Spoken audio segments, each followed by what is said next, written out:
confused about how to pay tax on capital gain and how to report it in your income tax returns? The tax that you will pay on the capital gain depends on how long you are holding that asset before selling it.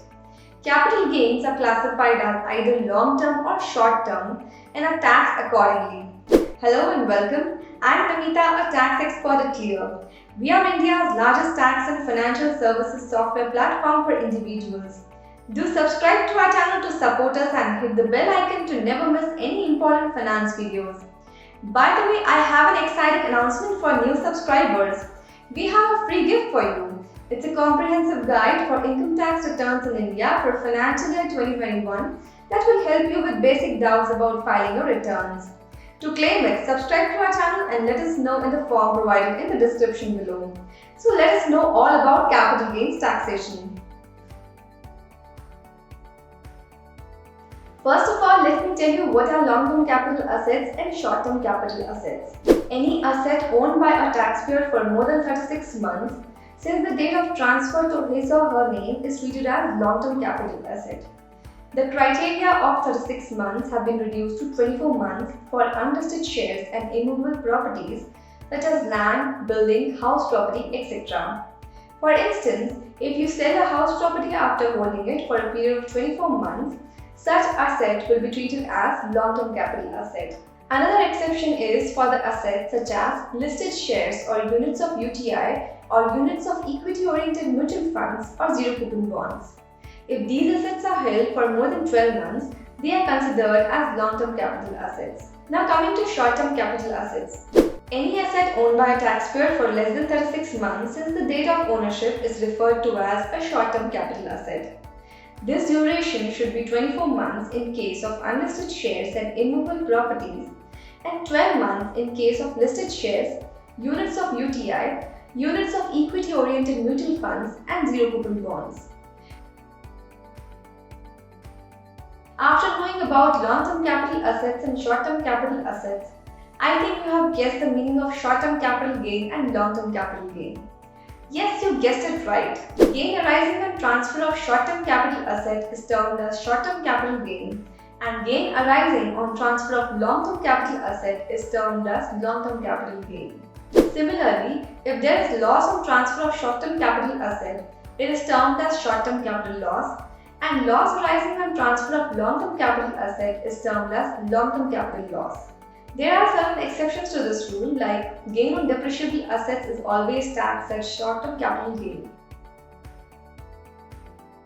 If there is sale of long-term capital asset, you get the benefit of indexation for calculating the long-term capital gain. Indexation will reduce your overall tax liability by adjusting the purchase price of the underlying asset for investment. You will be able to reduce your tax liability and realize higher gains as you can adjust the cost with the rate of inflation. Hence, the formula to calculate the index cost of acquisition or cost of improvement is shown here.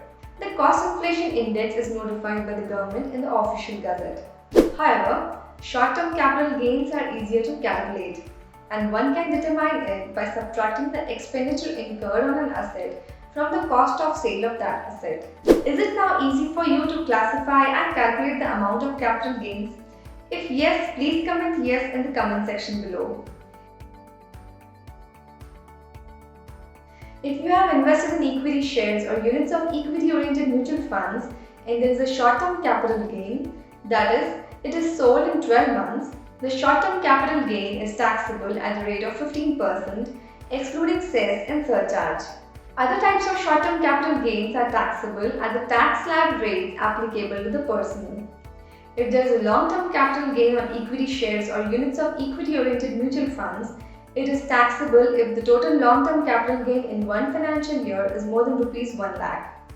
The tax is payable at 10% on the long-term capital gain above Rs 1 lakh.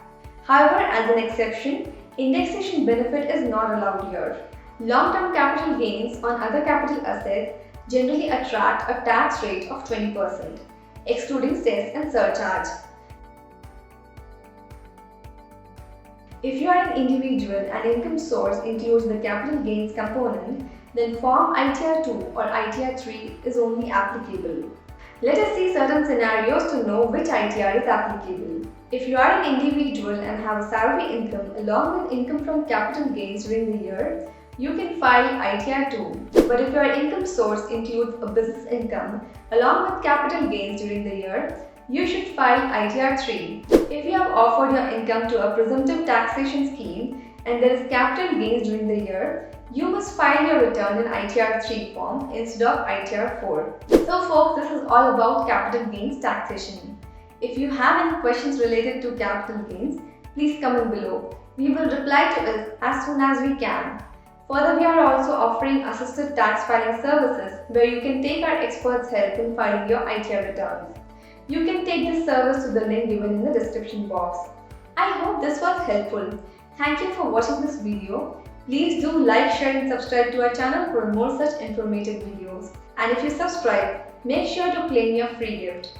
It's a comprehensive guide for income tax returns in India for financial year 2021 that will help you to clear basic doubts you may have about filing your returns.